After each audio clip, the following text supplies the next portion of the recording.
Hello friends, welcome back to another YouTube video.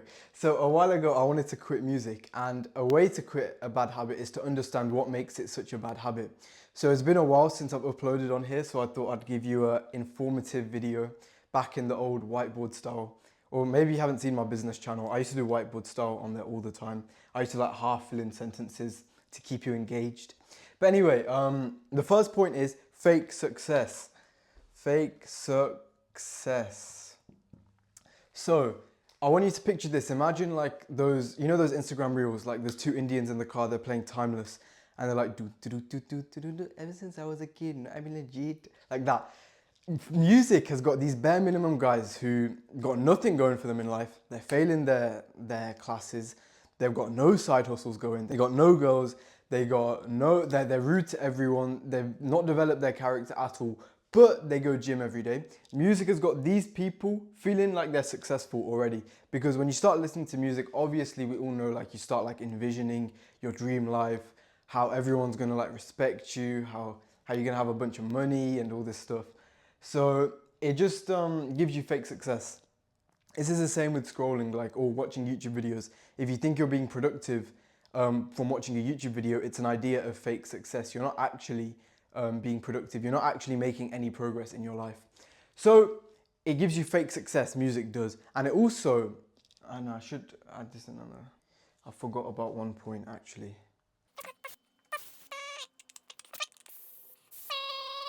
This is my final bullet point. Let me add a thing. Okay, anyway, back to the point. So this gives you something called main character syndrome, where you start being rude to people, you start like being arrogant and stuff like that. Pride is the enemy. If you start being arrogant, it's just gonna bite you back. People aren't gonna like you. You're gonna start to develop insecurities, and you're not gonna get the opportunities that you want. These are just a few of the things that are wrong with having main character syndrome. Another thing that comes from fake success is laziness. This is because of something called instant gratification. So if you put on a song and you immediately get the like visions of you being successful, that's gonna negatively that's gonna like, okay, it's gonna train your brain to, when you want that success, it's going to train your brain to get addicted to the music instead of getting addicted to the work. Normally, if you know that in order to be successful, I need to work. I need to just sit down and work. Instead, now you've got, I need to put that music in. You're not thinking this consciously, it's all subconscious. I need to put that music in for me to feel successful. That's what gets you addicted to this fake success which music gives you. So it leads to laziness in real life, which directly leads on to the next point. It reduces your ability to focus. Everyone's heard of dopamine. When you're constantly frying your brain with high energy music, and like you're constantly thinking of your success, it's constantly flooding your brain with dopamine, and that's gonna affect your ability to focus when you come down to do the actual work that's actually gonna make you successful. So every time you're watching, every time you're listening to music, literally every single song that you're playing is reducing your ability to focus. That means when you're sitting down to work on like an hour's worth of content, within 10 minutes you're getting distracted and you feel like you literally can't sit there. So this leads to two things. Number one, being a bum. This is the worst possible outcome that you could get from listening to music. Imagine someone told you this is all because of the music you listen to 24/7. And the second thing is sadness with a like that. This is called what is this called? Positive negative tilt. Yeah. Is it? I don't know. Anyway, when your dopamine receptors are fried, it means you can't enjoy everyday moments like a walk back in the sunshine and stuff like that. You're constantly thinking of other things. You can never be in the present moment. People don't want to really speak to you. You find it harder to speak to people. It just reduces your life quality overall. And this is directly caused by music because of the dopamine it releases. So now, fake success, reduces ability to focus. These are direct negatives that are going to affect you, your life. Okay, so the third thing, this is in blue because this is like what the good people are saying. So a lot of good people will be like, okay, but I use it for motivation. I use it for motivation to work. I'm not using it to escape my reality or whatever. So to that, I say, this type of motivation is something called destructive motivation. So if you think about stuff like rage and stuff like music, like Batman, his parents died in front of him, so he got really motivated to kill the Joker or whatever that storyline is. But that's destructive motivation. The more you use on it, number one, the more it fades, and the number two is the more it destructs your life and the ability to be motivated naturally. If you think about humans, like just as a general, humans, a healthy human naturally would wake up every day and want to achieve something and would want to progress in life. Unhealthy human would rely on music, rage, these destructive types of motivation, because the more you listen to music, the more it fries your dopamine receptors, the more it gives you that instant gratification of fake success, and the more you rely on it for future. So it's very destructive. It's not a good game plan at all to rely on music for motivation. It's just going to creep up on you more and more, reduce your quality of life more and more. And instead, a better alternative is love of the game. So if you've picked a industry, or if you've picked like a business model that really suits you, actually some of you might not even be in business. If you've picked like A levels that really suit you, for example, you would love to make progress in it. You would love to get like 98% on an exam test. For example, someone in business as well, like myself, I love to see the money come in. I didn't really like marketing, to be honest. I just loved the feeling of money coming in, clients in my payroll. So this is the best type of motivation because it's compounding. It's not destructive.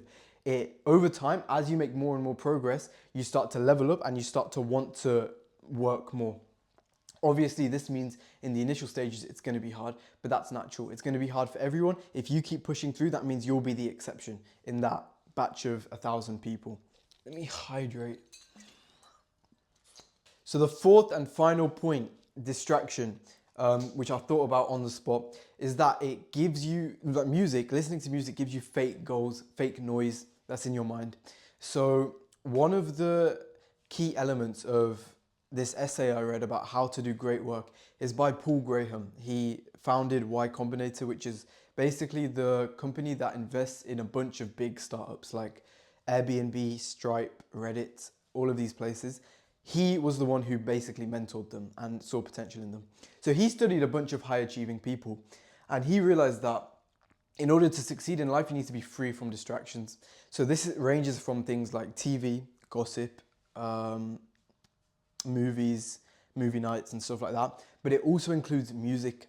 If you're constantly listening to music that's glorifying money and girls and fame and prestige and cars and all this stuff, you're getting fake noise into your brain. You're constantly imagining and getting distracted by the end goal when you're not even able to focus on the next 2-3 days in front of you. So that's what I mean by distractions. Another way I mean it is if you're naturally talented at something, but you're constantly listening to music that's glorifying something, like something that gets you rich quickly. Like Central C keeps talking about how he gets 25 million in like under a year, for example. You're gonna start to chase these business models like e-com and all this stuff, and subtly you're not gonna have the resilience to persevere in a business model that you could naturally be talented at. A lot of the big money business models like STEM, so the science, technology, engineering, maths, they all take 10 and 20 years to pop off.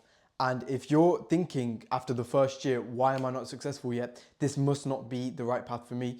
You're gonna quit and you're not gonna become the exception. You wanna become the top 1% or the top 0.1%, the number one out of 1,000 people.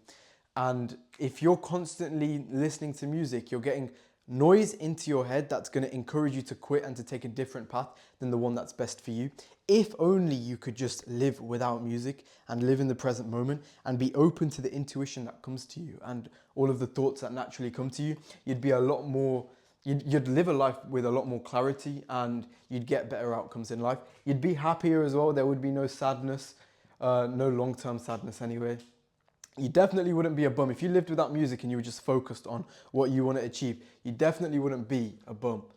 I'm just going to underline this for the thumbnail.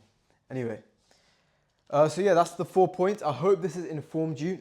Now we've got to this point, it's completely your choice whether you want to quit it or reduce it. I find this is the most effective way for you to quit a bad habit if you want to quit. I don't know if this makes you want to quit as well. I was in a starting point where I wanted to quit, so me learning all of this stuff just made it very logical for me to delete Spotify, all of this stuff.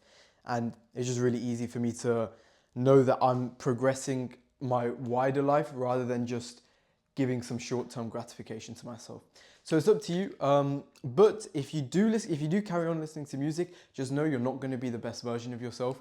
These here are facts. They're not like my personal opinion. That I have researched them. I mean, this one, love is the best. That's kind of a personal opinion. But everything else is pretty facts based. Subscribe because I'm going to be editing this myself. Yeah, stay tuned. Subscribe.